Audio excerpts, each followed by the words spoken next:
Hello everyone and welcome back. If you are enjoying this lesson, please like, share, and subscribe to this channel and share it with friends for this free course on Decode Healthcare with Harshal.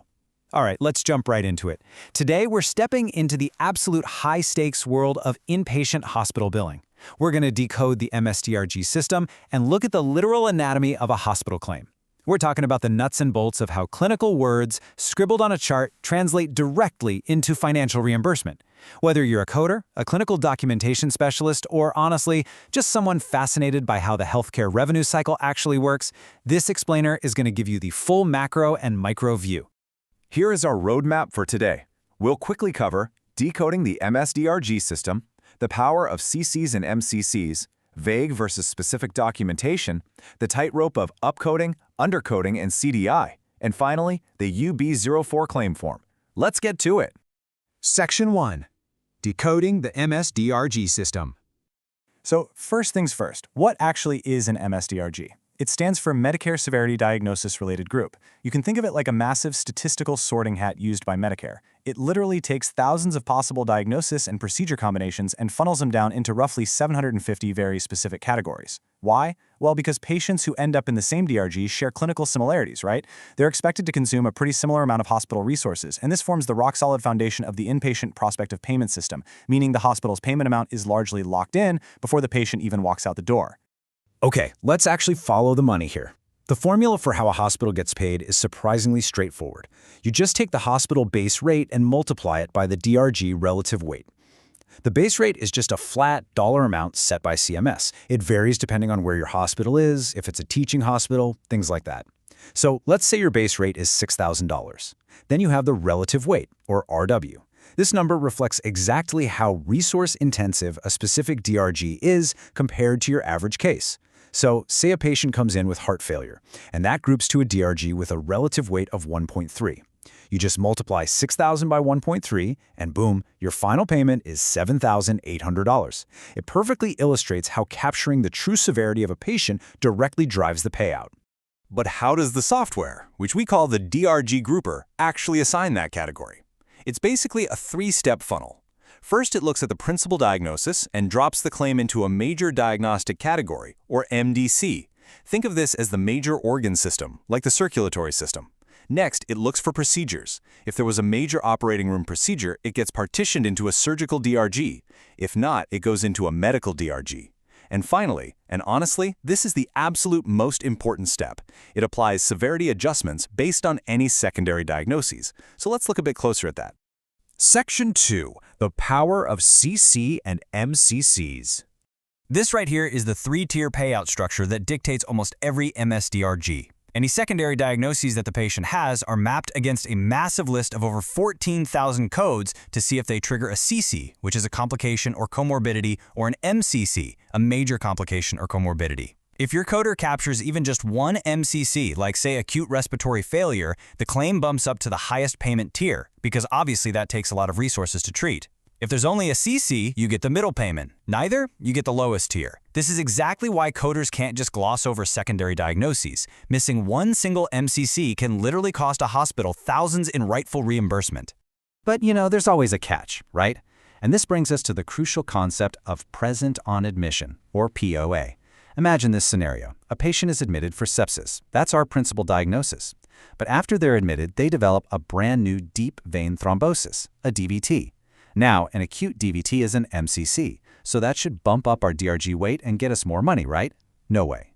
Because that DVT wasn't there when they walked in, it gets flagged as not present on admission. It's now a hospital-acquired condition. Medicare is absolutely not going to pay you extra for a major complication that happened on your watch. Your claim might group to the higher DRG, but the payer is going to strip that extra money right back out and hit the facility with a quality penalty. So getting that POA indicator right is absolutely critical. Section 3. Vague versus specific documentation. You see, specific clinical documentation is literally the lifeblood of this entire system. Looking at the left side here, this is a coder's worst nightmare, a discharge summary that just says chest pain with zero linkage to what actually caused it. A coder cannot just assume they know what the doctor meant. They are legally bound to only code what is explicitly written. That vague phrasing, it leads straight to incorrect DRG assignments, major compliance risks, and totally lost revenue. Now, on the right side, we have the gold standard. The doctor clearly wrote acute anterior wall MI managed with PCI. Boom. They also listed the secondary diagnoses. This level of specificity lets the coder confidently assign the exact codes and secure the proper reimbursement. Let's look at how this plays out in the real world across different specialties. Coders desperately need precise terminology. In cardiology, writing something broad like heart failure is way too vague. It defaults to a lower-paying DRG. But if that same doctor writes acute on chronic systolic congestive heart failure, suddenly you've captured major complication status. Same thing in surgery. If you forget to document laterality, like whether a hip replacement was right, left, or bilateral, the coder is forced to use an unspecified code. That pays less and raises huge quality flags. Or in neurology, stroke isn't enough. Was it ischemic, hemorrhagic, acute? The exact words matter immensely. Section 4. Upcoding, undercoding, and CDI. So inside this massive hospital revenue cycle ecosystem, you've got your inpatient coders assigning the ICD-10 codes, and you've got your billing teams submitting the electronic claims. But sitting right smack in the middle, often reviewing charts while the patient is literally still in the bed, is the Clinical Documentation Integrity, or CDI team. Their main job is acting as the guardians of revenue integrity. They make sure the chart reflects the true, accurate severity of the patient's condition before the bill ever drops. And why is the CDI team so vital? Because hospitals are walking a very dangerous tightrope every single day between upcoding and undercoding. On the left, you have upcoding. That's when you assign a higher-paying DRG than the medical record actually supports. Let me be clear. This is a massive fraud risk. It violates the False Claims Act and puts a giant target on your back for government audits. But then, on the right, you have undercoding. This is when you fail to capture a totally valid CC or MCC just because the documentation was vague. Not only does that mean lost revenue, but it also artificially drops your hospital's case mix index. It makes your facility look way less complex than it actually is, which really hurts long-term financial stability. To navigate this tightrope safely, CDI specialists use formal queries. The goal here is ethical optimization. Here's a great real-world example. A CDI specialist might ask, "Doctor, please clarify if the documented respiratory failure is acute, chronic, or both." Notice they aren't telling the doctor what to write. They're just proactively asking for the clinical specificity that the coding guidelines require. If the doctor clarifies it as acute, boom, a legitimate MCC is captured, the claim is perfectly compliant, and the hospital gets fairly compensated. Section 5. The UB04 Claim Form. Ultimately, all of this hard work ends up on the UB04, which is the Standard Institutional Claim Form. Everything maps to specific form locators, or FLs. Really quickly, FL13 tells the payer if the admission was an emergency or elective. FL35 is for occurrence codes, like if there was an accident. But the real heavyweight section is FL67 through 74. That's where our principal and secondary diagnosis codes live. And right below that, FL76 through 81 holds all our inpatient procedure codes. Speaking of procedures, inpatient coding is incredibly unique.